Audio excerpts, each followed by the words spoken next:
светится имя Твое, да приедет царствие Твое.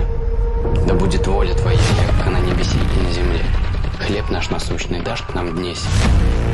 بسم الله الرحمن الرحيم اللهم صل على محمد وعلى آل محمد وسلم لا حول ولا قوة إلا بالله العلي العظيم.